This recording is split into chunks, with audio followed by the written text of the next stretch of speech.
If we take things like family, can we think about it instead of family tree and having students describe their families? Can we look at representation of families in target cultures? How are they represented? How are they discussed in different ways? And then, for students being able to discuss their own lives, thinking about it more in terms of circles of care and, who's important to the students in their own lives. You're listening to Speaking of Language, a podcast recorded at the Language Resource Center at Cornell University. Each week, we explore a topic related to language pedagogy and second language acquisition. This week on Speaking of Language, we are joined by the authors of Words and Actions, Teaching Languages Through the Lens of Social Justice, to discuss how we can rethink and transform our teaching to better serve our students and our world. Welcome to a new episode of Speaking of Language. I'm Angelica Kramer, the director of the Language Resource Center at Cornell University. And I'm Sam Lupowitz, the LRC's media manager. We are excited to have Drs. Cassandra Glynn, Pamela Wesely, and Beth Wassell with us today. They gave a talk as part of our monthly LRC speaker series on social justice and language learning, and we are excited to continue our conversation about this very important topic. Welcome to Speaking of Language, Cassie, Beth, and Pam. Thanks. Thank you. Thank you. Before we dive into the subject of your talk, we'd like to get started by hearing a little bit about all of your backgrounds and your path with languages and language learning. So, Beth, maybe you could get us started. Sure. So I was the geeky kid who in third grade just wanted to learn French for no reason. We didn't have languages in school, in elementary school. So I remember, getting a dictionary and starting to learn French that way. At that time, we didn't have the internet. So it was my French bilingual dictionary and me. Fast forward to ninth grade when I finally did have an opportunity to take a Spanish class. And I went from there, majored in Spanish in college, became a world language teacher in Spanish at the high school level, and then found my way into teacher education, where I primarily work with world languages teachers. Awesome.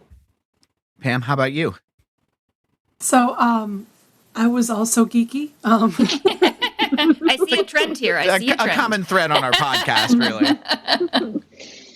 I studied French, and it was one of my favorite classes. I actually went to Concordia Language Villages in northern Minnesota, which I think we're going to hear more about in a moment. But I went there when I was in middle school and just loved it. Just loved the idea of being. I grew up in a monolingual English household, so did not have languages at home other than English. But my dad actually studied Russian because this was the 80s. And he took some classes in Russian, and so he would sometimes say things to me in Russian, and sometimes he studied a little bit of German, and he would say things to me in German. And I actually think that kind of exposure, for anybody listening who are parents, I actually think that kind of exposure can be very influential on kids. Just if they're raised in a monolingual household, to just bring in other languages, even incidentally, I think can be really important, because I think that really sparked my interest. So I majored in it in college and worked at Concordia Language Villages every summer.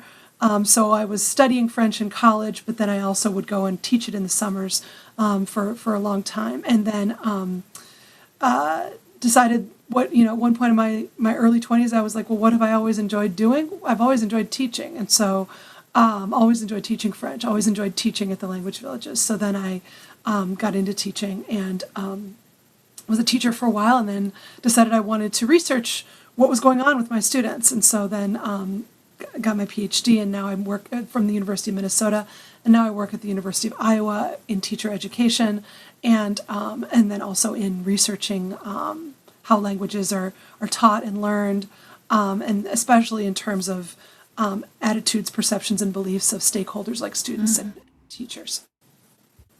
Terrific. And Cassie, what about you? Well, I'm the third geek in this trio. And a lot of my language learning and passion for language teaching sort of revolves around Carol Ann Dahlberg, if you're familiar with Carol Ann Dahlberg and Helena Curtin. So I actually grew up in the vicinity of Concordia College. And so Carol Ann Dahlberg and Helena Curtin had they ran this program for for teachers to learn how to become FLES teachers. They ran it in the summers at Concordia College. And so when I was growing up, it was something that you could go to really low cost. Kids all over in the community could attend because we were kind of the guinea pigs for teaching teachers how to teach language at early levels. And so that's when my parents sent me to that every single summer. And I didn't realize who Caroline Dahlberg was at the time. And then went to Concordia Language Villages as well. Loved Valdsay, fell in love with Valdsay. And luckily now my own children love Valdsay. And then when I got into high school, there was an opportunity to volunteer as an assistant in that same program that Caroline was running. So I did that and worked with as an assistant for German and French teachers. I took German and French in high school. And my German teacher in high school was also a French teacher. So I wanted to be just like her. I wanted to be a German and French teacher and major in German and French just like her. So I did. And then when I went to college, I wanted to go to Concordia because Concordia Language Villages. Well, Caroline Dahlberg then became my mentor in college. And nice. And so then when I got into graduate school, I remember my advisor, Dee Teddick at the University of Minnesota, asked me, well, what do you want to do with a PhD? And I said, I want to be Caroline Dahlberg. And then, of course, I ended up back at my alma mater where Caroline Dahlberg was my mentor. And now I'm doing what Caroline Dahlberg did back in the day. So that's sort of how I went down this path. So I love it. That's awesome. I mean, don't we all want to turn into our idols and the people we look up to? Yeah. That's great. So the three of you gave a talk based on your book titled Words and Actions, Teaching Languages Through the Lens of Social Justice. The second edition of the book that you co-authored together was published in 2018 by Actful. Can you please walk our listeners through the principles of social justice education and how they connect with the guidelines and standards in world language teaching? So I would say that there's a few different frameworks that have informed our work in social justices education for world languages classrooms. And we tend to use a definition of social justice by Sonia Nieto, who talks about a philosophy, an approach, and actions that embody treating all people with fairness, respect, dignity, and generosity. But I would say that really the framing of the way that we define social justice education stems from work by critical pedagogues, those folks who are working in anti-racist education, the more recent work on culturally sustaining pedagogy, some of our colleagues who have done good work on intercultural competence, and even some of the work that's been done in bilingual and TESOL education around linguistically responsive education. And so all of those have been influences on the I would say principles of our work. But I think, the thing that we emphasize is that it doesn't have to be doing social justice education in the world language classroom isn't an add-on or something that you do, on a day that you're not focusing on language, that it's really something that's integrated into your language instruction. And we talk about that a lot in the book of these connections that we can make between teaching language and emphasizing some of these, more critical social justice ideas, topics, themes. So what are some specific examples of how language educators can integrate social justice issues in their classrooms? And how do activities and tasks differ at different proficiency levels? So I think, as Beth talked about, we don't want it to just be an add-on, and we want it to really become a natural part of the classroom and an integral part of the classroom. And so it goes beyond just an activity. It goes beyond just developing a lesson or a unit. It even comes down to, how do you set up your syllabus? How do you build community and develop those group dynamics? How do you even arrange your classroom? How do you have students engaging with each other? It really informs everything that you're doing in the classroom on a daily basis. And then when we get down into the planning process, right, after you've, sort of laid the groundwork with thinking about all of those other pieces that make up your classroom and your community, and we get into the planning, I really want to encourage teachers. Well, we really want to encourage teachers to transform topics and to let go of some of those more traditional things that we've always done. We talk about with families, like letting go of doing a family tree. Let go of why is it important that students have to be able to describe everything in their house? Mm-hmm. Is that something that they need to be able to do? Why is it important that students have to be able to describe their school schedule? Is that something that they really need to do? Or can we transform that and make it more meaningful and relevant, things that are actually going on on a daily basis in their own communities and the target cultures? So, if we take things like family, can we think about it instead of family tree and having students describe their families? Can we look at representation of families in target cultures? How are they represented? How are they discussed in different ways? And then for students being able to discuss their own lives, thinking about it more in terms of circles of care and who's important to the students in their own lives. Getting into other topics in terms of interrogating representation in media, using popular songs. I referenced in our talk, I referenced Sammy Deluxe, a German artist who raps about underrepresentation of BIPOC in media. Well, that's a really good jumping off point, and it's important, it's relevant. Students can look at it in their own cultures and compare to the target cultures. But I really believe that it's important that we're transforming these topics, because if we think about even the topic of underrepresentation in terms of different topics that we teach in the language classroom, let's look at even underrepresentation of enrollment in our current world language classes. And so how is the curriculum that we're currently teaching contributing to that underrepresentation? Why do we have an underrepresentation of certain groups of students, particularly students of color, in world language? Mm-hmm. So if we think about the fact that we're already sort of, marginalizing students with the topics that we're teaching in world language, how can we transform those to be more inclusive, to really delve into topics that matter to students, that are important to students now, and move away from this idea that we have to teach particular topics, and start to ask ourselves, well, why do we think we have to teach those topics? Yeah. In your talk, you also discussed the framework by Hackman and the components for social justice education, and you highlighted the one corner or the one component, the tools for critical analyses. So what can we do to encourage students to reflect more critically on these issues as part of their own language journey? I think that a lot of students are already primed to be critical thinkers, and I think they do critical thinking as a part of their education in a history class or in an English class. looking thoughtfully at what is the source of what they're reading. I think that tends to be something that is a part of students' lives. I know at the high school level that the idea of media literacy as one of our skills is something that's really emphasized.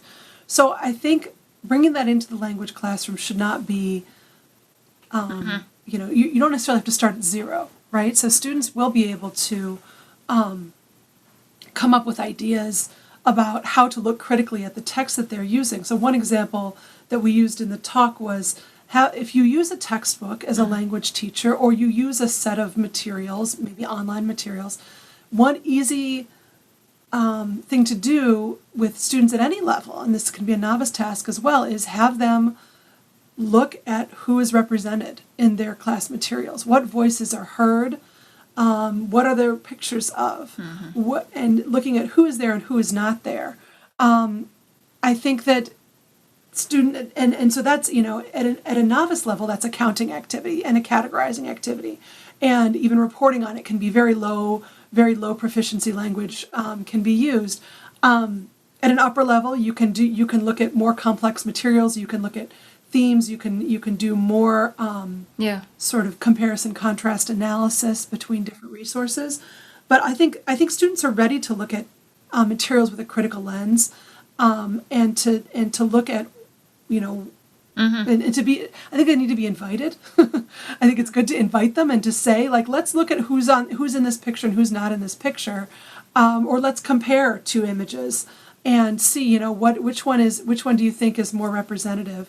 I do think that that's something that a lot of students are ready to do, and then the issue is, how do we invite that into the language classroom and make that a part of what we do together?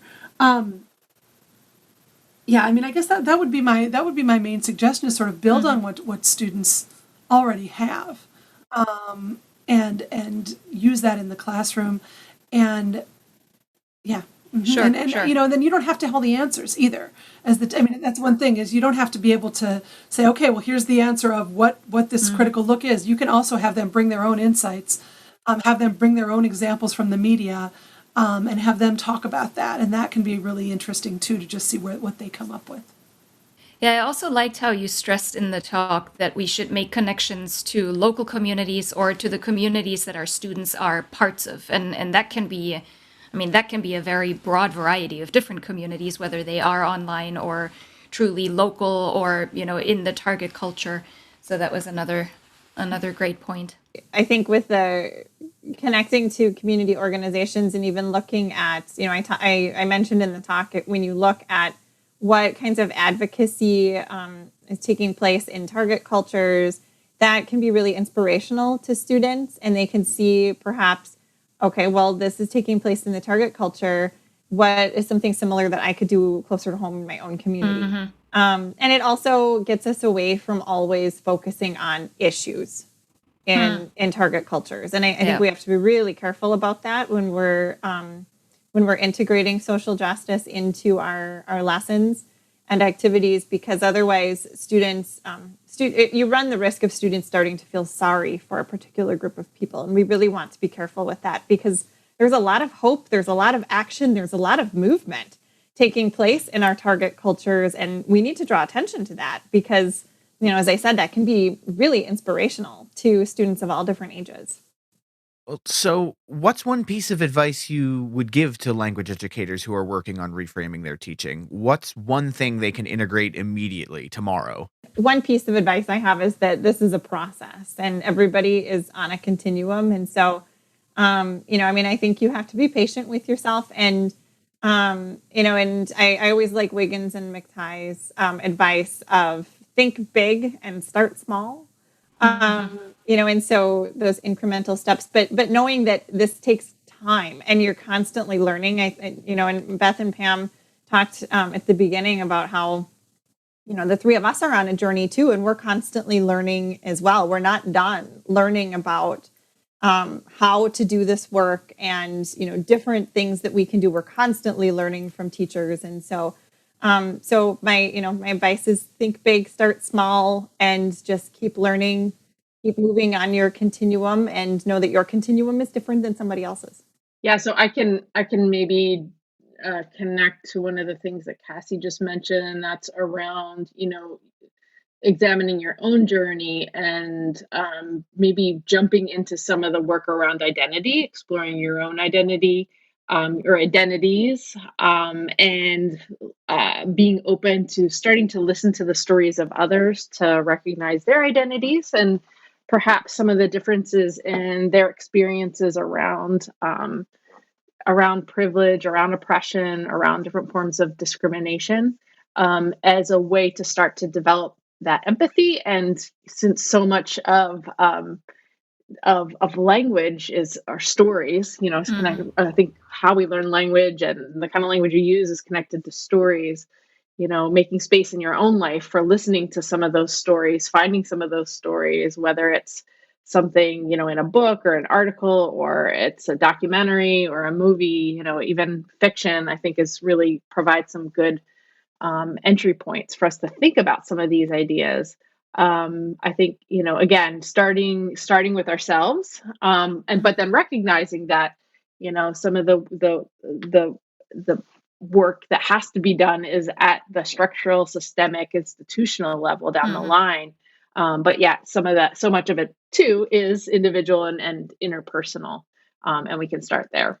I guess the integrate immediately tomorrow is a tough question, because I do feel like that in some ways that goes against the idea of process and the idea of sort of development that is key to this work. That there's not a quick social justice trick that we can say do this tomorrow, and that which is an interesting thing to think about, because I do know that the most popular sessions at a lot of practitioner conferences are 10 things to bring to your classroom tomorrow, and you can't really do that with social justice in the same way. You can't do, there are a lot of sort of personal, journeys about identity, connecting with other individuals, connecting with students that Beth was talking about, the idea of, changing curriculum incrementally that Cassie was talking about.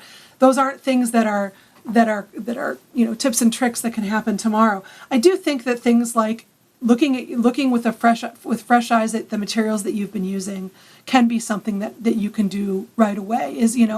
I've always used this text because it does this. Do I need to use this text? Are there other texts out there that have different types of authors, that have different perspectives? Are there other ways that I can if you're doing something with, for example, with literature, is there another piece of literature that might meet this same theme? I know that there's a lot of that that's going on with disrupt texts in English language arts. The idea of, why is our canon so white?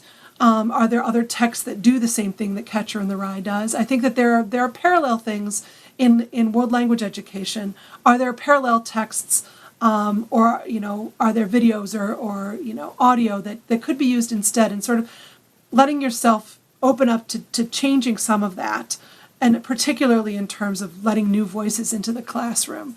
I think that can be a step that can be taken pretty soon. But again, that needs to be part of a larger process, that is not just about, picking this text instead of this text, but also how do I treat this text thoughtfully and engagingly and in a way that respects the text and the author and the voices that are in it. That also needs to happen too. So there's not a quick fix, but hopefully some of these ideas have been able to get people set off on the path. Yeah. So maybe we can invite and even challenge our listeners to do tomorrow. What they should do tomorrow is to look at themselves and rethink how they teach. And, as you just said, Pam, look at their materials and think about how things are represented and what assumptions we might bring in implementing these materials to our classrooms. Mm-hmm. And one other thing that's also an easy next day thing that we didn't talk much about is inviting student voice into the conversation. Yeah. I think that it's rare for us to ask students, what are some of the ways that we are this particular class or lesson or other things that you've experienced in classrooms have been culturally sustaining, have been supportive, have been inclusive, or where have I missed the mark? Being willing to to take some of the students' perspectives as a starting point to develop, grow, change as an educator. Again, I just don't think we ask students enough, for their experiences and use them as a starting point for change in our practice. And with that, realizing you don't have to be the expert on everything, and you don't have to be the one as the holder of all of the knowledge either. Even just teaching middle school methods, I invited a panel of middle schoolers, and one of the sixth graders, her advice to future teachers was, stop talking, be quiet, and let your students talk. Because if you let us talk and you stop talking, you might see things in a completely different way that you didn't before, which I thought was incredibly insightful for a sixth grader, but I think it applies to every level of education all the way through college and grad school. And so and I think that Beth is absolutely right. That's something that you can do right away, both with inviting, those opinions and with just being quiet as the teacher and listening to your students. Wonderful. Well, maybe I aspire to be that sixth grader when I grow up. I think we all do. Yes, indeed. Before we sign off, we'd like to ask you to share your favorite word in a language you speak, you love, you are learning, you want to learn. What are those words? Do we have a volunteer to go first? I can go first. My favorite word in French is rembobiner, which people don't even really use anymore because it means rewind. Nobody rewinds anything anymore. But rembobiner is just such a joyful word. It is. I love it. That's awesome, Pam. Beth, what about you? What's your favorite word? Mine is tiquismiquis, and it means picky in Spanish. Like picky, like you don't want to eat certain things. And I spent a semester with my kids in Spain a couple years ago, and I just was so delighted to learn this word because they were obviously a little bit picky about the new cuisine that they had experienced. That's great. Just a fun word. It's just such a fun word to say. Yeah. Cassie, what's your favorite word? I actually had two, and mine I'm going to give in German because I love German just a little bit more than French. So my first is gemütlich because it's cozy, and there are many times in my own home with my children that I'm like, oh, this is so gemütlich, and it's just the way that I can describe it. And I also love the word schickimicki to describe it. So similar to Beth's, but it's kind of like, hoity-toity, schickimicki. Oh, very, very good. Well, this was great. Thank you so much for speaking of language with us, Cassie, Pam, and Beth. Thank you. Thank you for having us. Next week, we will talk about the connections between theater, music, and language learning with Giulia Andreoni, a PhD candidate in Italian at Cornell. Until then, Auf Wiederhören! The Language Resource Center is located on the ground floor of Stimson Hall on Cornell's main campus in Ithaca, New York. Check us out on the web at lrc.cornell.edu or look for Cornell LRC on Facebook and Twitter. Speaking of Language is produced by Angelica Kramer and Sam Lupowitz. recorded by Sam Lupowitz. Original music by Sam Lupowitz, Dan Gable, and Joe Gibson. Thanks also to the College of Arts and Sciences at Cornell University. As a reminder, the ideas and opinions expressed on this podcast do not reflect those of the College of Arts and Sciences or any other official entity of Cornell University. We thank our listeners, and do stay tuned for our next episode.